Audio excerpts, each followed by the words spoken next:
Teman-teman yang dirahmati Allah Subhanahu wa taala, puji syukur kepada Allah yang pada malam ini kita bisa ngumpul bareng lagi untuk sama-sama belajar meneladani Rasulullah sallallahu alaihi wasallam dalam banyak hal. Karena Rasulullah sallallahu alaihi wasallam adalah orang yang paling sukses dalam semua contoh kebaikan, terutama dalam urusan akhlak. Nah, kita malam ini bakalan ngebahas tentang analoginya lompatan ya. Sebetulnya itu ngebahas tentang mengambil sebuah keputusan besar dalam hidup. Mengambil sebuah keputusan besar dalam hidup. Yang kadang mungkin beresiko, kadang penuh dengan gambling kayak gitu-gitu. Dan makin cepat harusnya makin bagus. Kayak mengambil keputusan untuk berhijrah, mengambil keputusan untuk berhenti di sebuah pekerjaan yang syubhat dan haram, mengambil keputusan untuk putus. Dan ini gak gampang loh. Lebih enak ngambil keputusan gak jadi ngedeketin daripada udah deket terus putus kan. Berat banget kan. Kalau gak jadi ngedeketin, ya emang belum ada rasa terlalu dalam nih. Apalagi kita ngeliat kayaknya saingannya berat-berat, ya udah deh mundur aja. Ini masih lebih mending daripada udah dapat hatinya nih. Maaf, udah jadi pacar terus diputusin. Itu pasti gak gampang. Dan tentunya saya gak nyuruh orang-orang pada putus ya. Nyuruh orang-orang untuk menghalalkan. Kalau gak bisa halal ya istikharah. Insya Allah Allah akan kasih ilham untuk putus. Nah, gimana motivasi apa yang kita bisa dapat malam ini supaya kita berani mengambil keputusan-keputusan yang besar dalam hidup kita. Keputusan-keputusan yang beresiko dalam hidup kita. Dan resikonya kadang-kadang kalau cuman kita yang ngerasain gampang. Justru karena yang ngerasain resiko itu bakalan keluarga kita, istri, anak, keluarga, orang tua. Jadi kayak agak berat ya. Nah, apa motivasinya, apa boosternya supaya kita tetap mampu mengambil keputusan itu dalam hidup. Nah, ayatnya coba kita baca surat Al-Waqiah. Surat Al-Waqiah, surat 56 ayat 7 sampai 14. A'udzu billahi minasy syaithanir rajim. Bismillahirrahmanirrahim. Wa kuntum azwajan thalathah fa ashabul maimanati ma ashabul maimanah wa ashabul mash'amati ma ashabul mash'amah والسابقون السابقون أولئك المقربون في جنات النعيم ثلة من الأولين وقليل minal akhirin. Dan kalian akan terbagi menjadi 3 golongan. Golongan kanan, alangkah mulianya golongan kanan itu. Golongan kiri, alangkah ruginya golongan kiri itu. Dan orang-orang yang sabikun, merekalah yang lebih dahulu masuk surga. Mereka itulah orang-orang yang dekat kepada Allah, berada di dalam surga yang penuh kenikmatan, segolongan besar dari orang-orang yang terdahulu dan segolongan kecil dari orang-orang yang kemudian. Shadaqallahul azim. Teman-teman yang dirahmati Allah SWT, di dalam ayat ini tuh Allah lagi ngejelasin tentang kondisi kita nanti di padang mahsyar. Kondisi manusia nanti setelah hari kiamat. Jadi ada hari kiamat, hari berbangkit, hari padang mahsyar dengan hisabnya, melintasi sirat, surga neraka.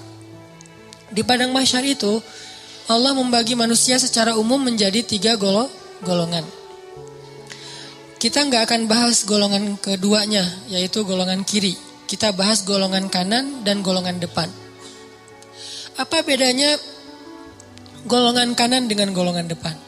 As-sabiqun. Golongan kanan itu adalah orang-orang yang istiqomah melakukan kebaikan, melakukan ibadah-ibadah sunnah, yang banyak pahala-pahala dari zikir-zikirnya, orang yang membantu orang lain. Ini golongan kanan.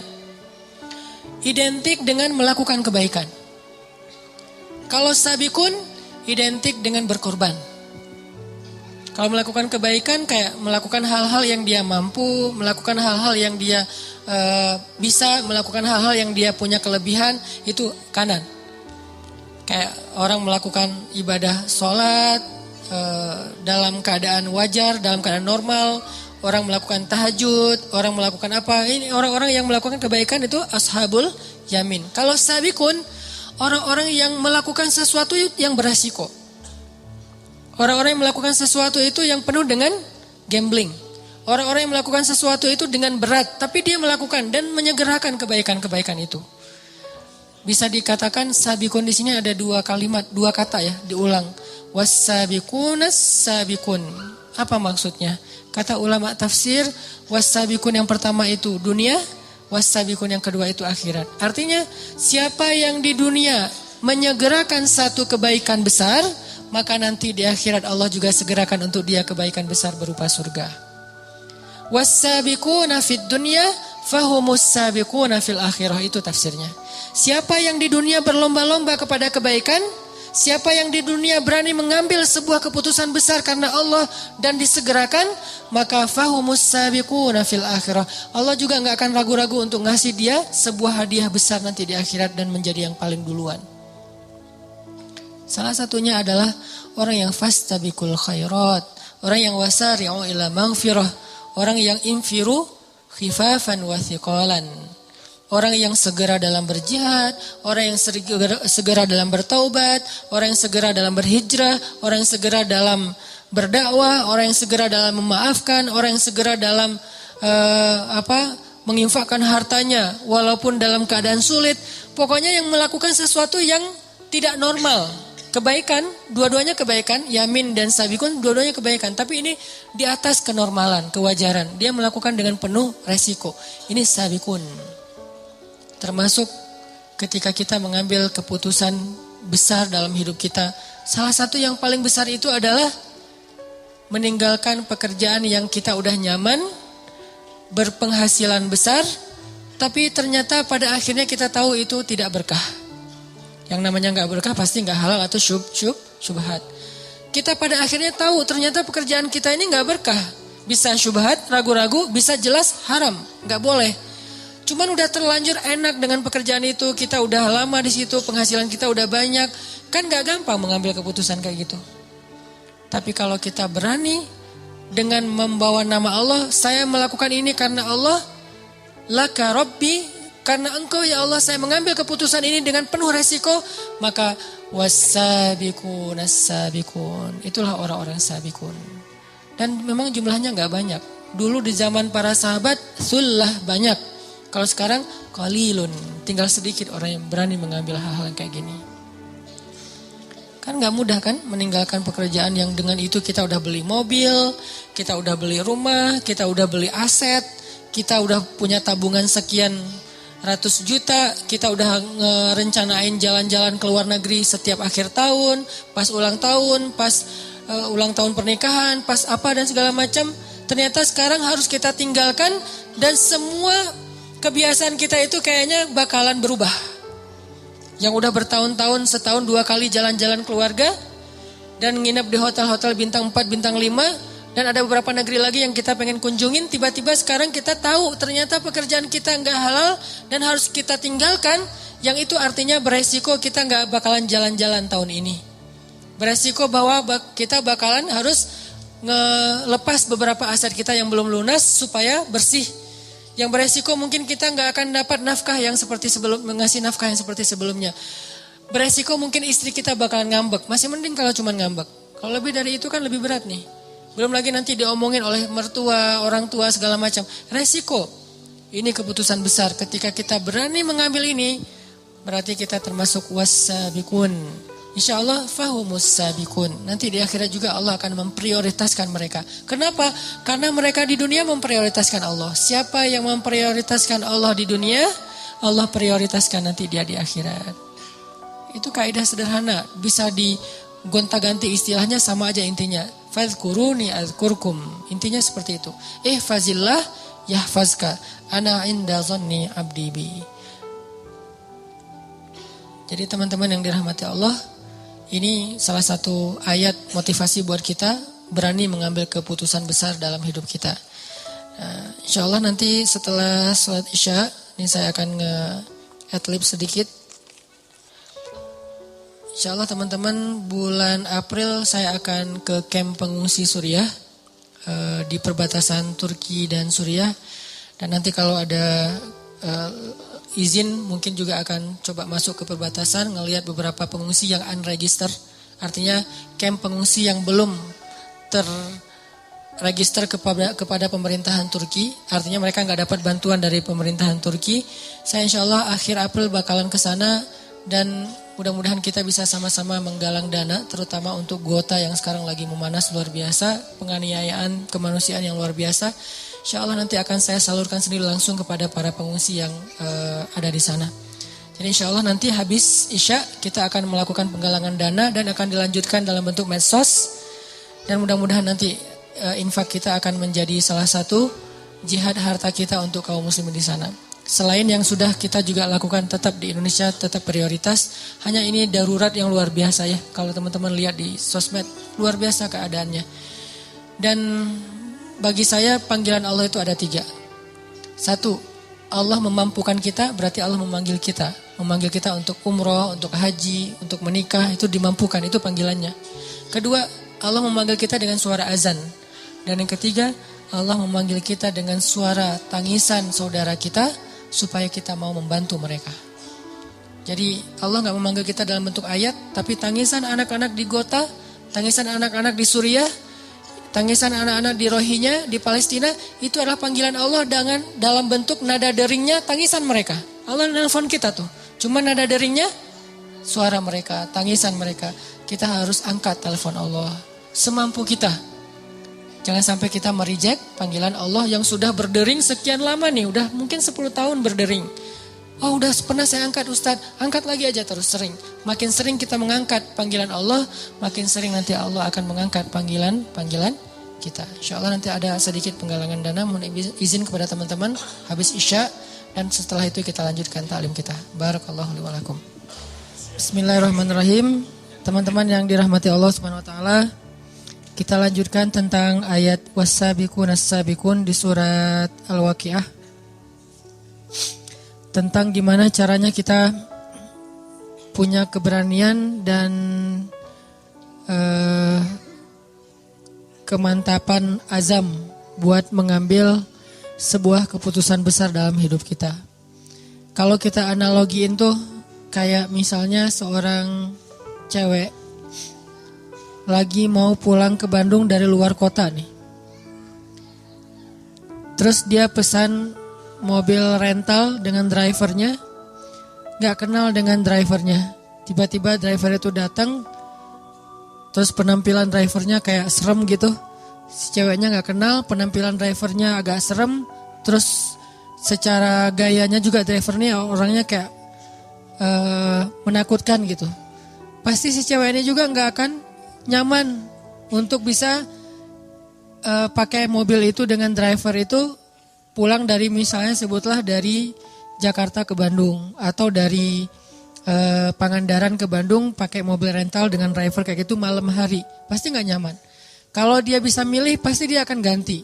Kalau dia udah terlanjur dan terpaksa harus naik, di belakang duduknya juga gak akan tidur semalaman. Nanti kalau berhenti di jalan gimana, nanti kalau ini gimana. Minimal kalau nyetirnya ugal-ugalan kayak gimana, kalau dia misalnya marah sama mobil lain di jalan kayak gimana, nggak tenang. Kenapa nggak tenang? Dia menyerahkan waktunya, hidupnya malam itu untuk di jalan dari Pangandaran ke Bandung, karena dia nggak kenal sama driver itu. Dia belum tahu driver itu kayak gimana orangnya. Beda kondisinya kalau misalnya dia rental mobil temennya. Yang ngedrive-nya temannya sendiri yang jadi driver. Yang dia kenal dia nyetirnya smooth, nyaman, gak emosional, gak suka ngebut, terus safety banget, orangnya amanah juga, udah lama kenal sama dia. Pasti dengan tenang dia akan ikut mobil itu dan duduk di belakang tidur sampai ke Bandung. Artinya di sini masalahnya adalah kenal dengan tidak kenal, sehingga kita jadi trust atau enggak. Ke Allah juga kayak gitu. Kalau kita enggak kenal kebesaran Allah, enggak tahu track record bahwa Allah itu udah sering banget ngebuktiin orang yang berani mengambil resiko dengan nama Allah, Allah pasti bantu. Allah kalau misalnya iman seseorang itu ajaib, pasti Allah ngasih banyak keajaiban. Kalau imannya biasa-biasa aja, Allah kasih hal-hal yang biasa. Kalau dia enggak tahu pembuktian-pembuktian kayak gini, gak ngelihat kebesaran-kebesaran Allah dalam banyak cerita-cerita orang lain, mungkin dia jadi agak-agak ragu untuk bisa mengambil keputusan besar dalam hidupnya. Untuk itulah kita butuh tajdidul iman, memperbaharui iman. Kita dengar cerita-cerita orang gimana Allah ngasih rezeki kepada dia. Kita baca kisah-kisah di zaman dahulu. Kita lihat ayat-ayat kebesaran Allah, gimana Allah memberi rezeki kepada makhluk. Gimana Allah memberikan takdir kepada makhluk. Makin banyak ayat-ayat kebesaran Allah yang kita perhatikan, semakin kita muncul keberanian untuk mengambil keputusan besar. Itu yang tadi saya baca di sholat Isya, ayat ketika Nabi Uzair mencari tahu tentang kebesaran Allah saat beliau mengunjungi sebuah negeri yang sudah hancur, sudah tidak mungkin lagi dibangun, hancur sehancur-hancurnya. Terus Nabi Uzair bertanya, bagaimana cara Allah menghidupkan negeri kayak gini? Dan waktu itu Nabi Uzair lagi jalan ke negeri itu ngelewatin pakai keledai, terus beliau bawa kayak semacam kue atau roti dengan susu. Keledai, roti, susu, jalan. Ketika ngelihat negeri yang sudah hancur-hancurnya, sudah binasa sekian puluh tahun, gak mungkin lagi dibangkitkan negeri itu, tiba-tiba Uzair bertanya, gimana cara Allah menghidupkan negeri yang sudah hancur ini?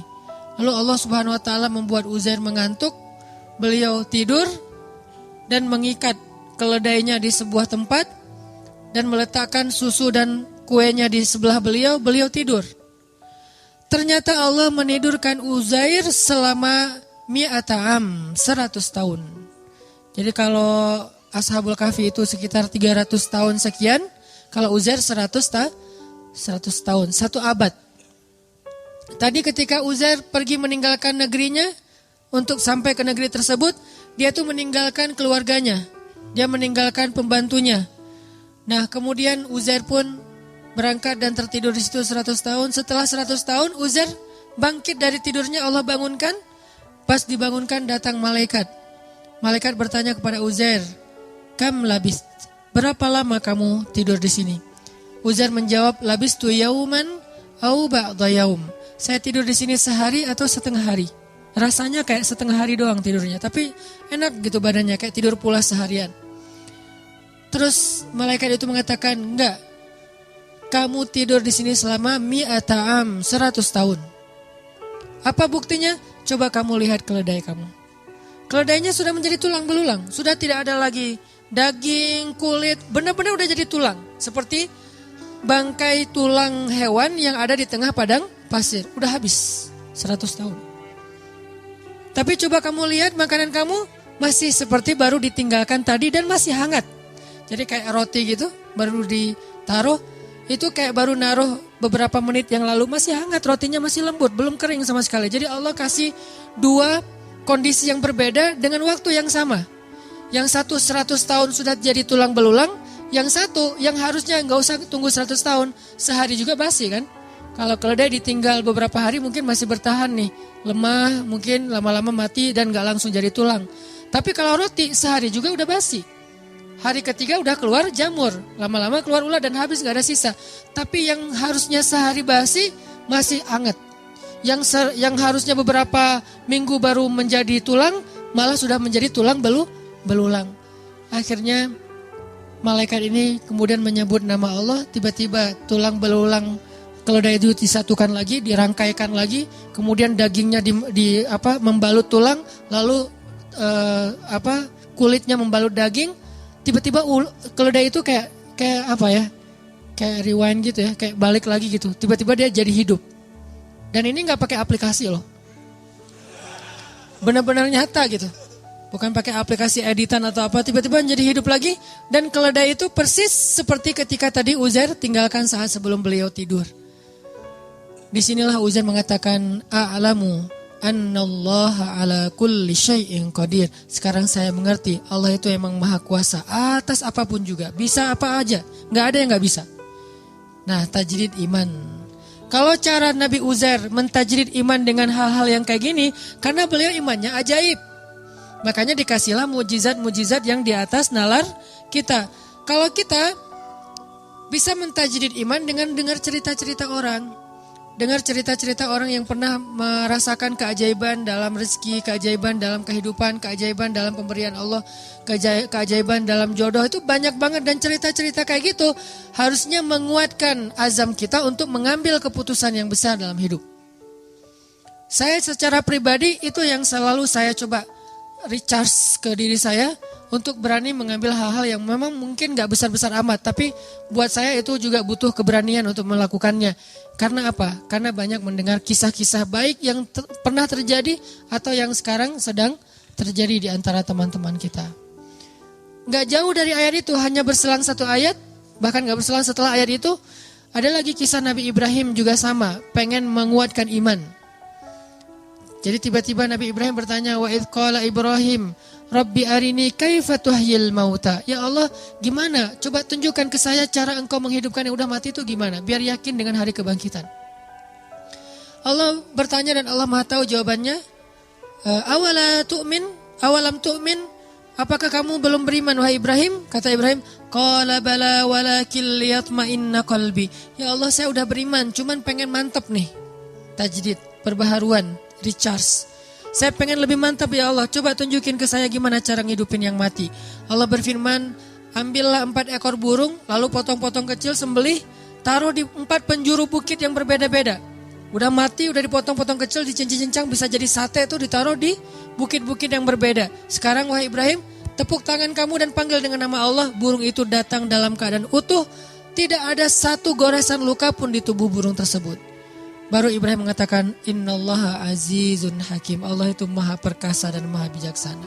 Ini cara para nabi juga mentajdid iman, teman-teman. Memperbaharui iman. Bagaimana cara kita? Tadi, lihat kebesaran Allah di langit. Lihat kebesaran Allah di bumi. Baca ayat-ayat kauniyah, ayat-ayat ilmiah. Lihat di sekitar kita. Dengarkan kisah-kisah orang di sekitar kita. Maka kita makin yakin. Gak usah khawatir kalau gambling dengan Allah. Asalkan kita ikhtiarnya halal, Allah gak bakal ngecewain kita. Kemarin ada seorang ustadz cerita ke saya. Waktu saya ke Kalimantan, ke Balikpapan. Beliau tinggal di Balikpapan. Terus tiba-tiba dapat, beliau cerita ini setelah beliau dengar YouTube saya. Yang dulu saya tuh kesasar dari Bandung ke Indramayu, terus ke Cirebon, terus balik ke Bandung kan. Yang Tepuguh tuh gak jelas gitu kan, muter setengah Jawa Barat. Hanya pengen ngasih rezeki kepada orang yang jualan pal gentong di Cirebon. Beliau juga cerita, Ustadz saya juga pernah ngalamin yang kayak gitu. Itu benar banget. Saya di Balikpapan, tiba-tiba teman saya ngajak saya untuk ada acara kayak seminar gitu, nemenin dia. Dia yang seminar, saya emang enggak. Nemenin dia ke Jogja. Nginep di hotel, karena dia temannya lagi ikut seminar, dia bingung kan mau ngapain. Tiba-tiba lagi habis sarapan itu, saya ngerasa kayak stroke gitu Ustadz. Setengah tubuh saya tuh kayak gak bisa digerakin, terus panas dingin, terus jantung saya tuh detak kencang, darah saya tuh kayak berpacu luar biasa gitu, kayak naik darah tinggi gitu. Terus dia pikir astagfirullah nih, jangan-jangan saya meninggal, gak keren banget sih meninggalnya di kampung orang gitu. Dia takut, karena meninggalnya jauh dari keluarga gak di Balikpapan, takut.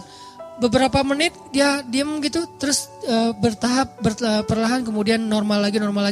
Cuman dia kaget takut, akhirnya dia pun lari ke apotek. Bawa dompet, pergi ke apotek, beli obat ditensi, terus beli obat kayak gitu di apotek. Setelah selesai itu dia pulang pesen taksi online gitu. pakai pulsa dia yang ada di handphone, pesan, naik taksi online pulang lagi ke hotel. Di tengah jalan dia ingat dompet saya ternyata nggak ada, cari-cari nggak ada, nggak di jok nggak ada. Terus nanya ke tukang taksi, kamu bawa dompet saya nggak? Ya nggak mungkin dibawa gitu, pokoknya nggak ada gitu ya, nggak lucu. Terus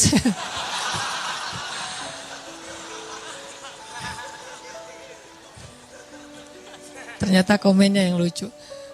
Terus dia nyari-nyari nggak nemu, dia bilang, Pak boleh nggak saya balik lagi ke sana? Sampai di hotel dia order lagi, balik lagi ke apotek. Sampai di apotek ternyata kata apotekernya, ada Pak tadi saya nemu dompet Bapak, cuman dibawa sama security. Saya kasih ke security, dibawa. Pergilah ke security ke pos satpam. Ternyata pos satpamnya lagi jemput anaknya. Nunggulah dia beberapa jam sambil satpamnya jemput anaknya, ditelepon karena udah ganti seat. Terus telepon, satpamnya datang. Pas datang akhirnya dia karena merasa ini di sini ada dompet, ada duit, ada ATM, ada SIM, ada KTP. Pokoknya banyak kartu berharga. Dia ngerasa satpam ini berjasa buat dia, dikasihlah entah 100 ribu, entah 200 ribu. Satpam ini mengatakan, Alhamdulillah, Masya Allah, Alhamdulillah, saya baru aja tadi kepikiran pengen bayar sekolah anak saya. Tapi belum dapat pinjaman, makanya tadi saya lama ngejemput tuh nyari pinjaman dan belum nemu, belum dapat. Makasih ya Pak, ini dapat 100 ribu itu untuk bayar sekolah anaknya. Baru beliau sadar, benar ya. Ujuk-ujuk teman saya ngajak saya nemenin dia seminar ke Jogja. Terus habis sarapan di hotel, tiba-tiba saya stroke supaya saya datang ke apotek. Di apotek itu tiba-tiba dompet saya ketinggalan. Saya balik lagi, ternyata dompet udah dipegang security. Sehingga saya merasa berjasa, saya kasihlah dia 100 ribu. Tapi jauh-jauh untuk ngasih 100 ribu kepada seorang hamba Allah yang Allah pengen ngasih rezeki buat dia. Ini rencana Allah Subhanahu Wa Taala. Dan gak harus selalu bentuknya sedekah, hadiah. Bisa juga bentuknya yang profit. Keuntungan dari usaha-usaha kita yang gak nyangka ternyata keuntungannya lebih daripada yang kita pernah bayangin. Ini artinya teman-teman, cerita-cerita kayak gini harusnya nambah yakin kita kalau kita ngambil keputusan besar, sebesar apapun Allah lebih besar. Sebesar apapun resiko yang kita ambil dalam sebuah keputusan, Allah lebih besar. Bukankah kalimatnya Allahu Akbar? Allah Maha Besar, tidak ada yang lebih besar daripada Allah. Jadi kalau tidak ada yang lebih besar daripada Allah, berarti semua kecil. Kalau di hadapan Allah, besar di hadapan kita tapi kecil di hadapan Allah. Semua keputusan kita, semua resiko kita, semua bahaya yang kita takuti, semuanya saghir indallah, kecil di sisi Allah Subhanahu Wa Taala. Karena Allah akbar dan ala kulli syai'in qadir. Gak ada yang Allah gak bisa. Cuman untuk bisa punya keberanian kayak gini, kita terus recas, mentajdid iman kita dengan dengar nasihat-nasihat orang, dengar cerita-cerita orang, kayak gitu teman-teman. Jadi mudah-mudahan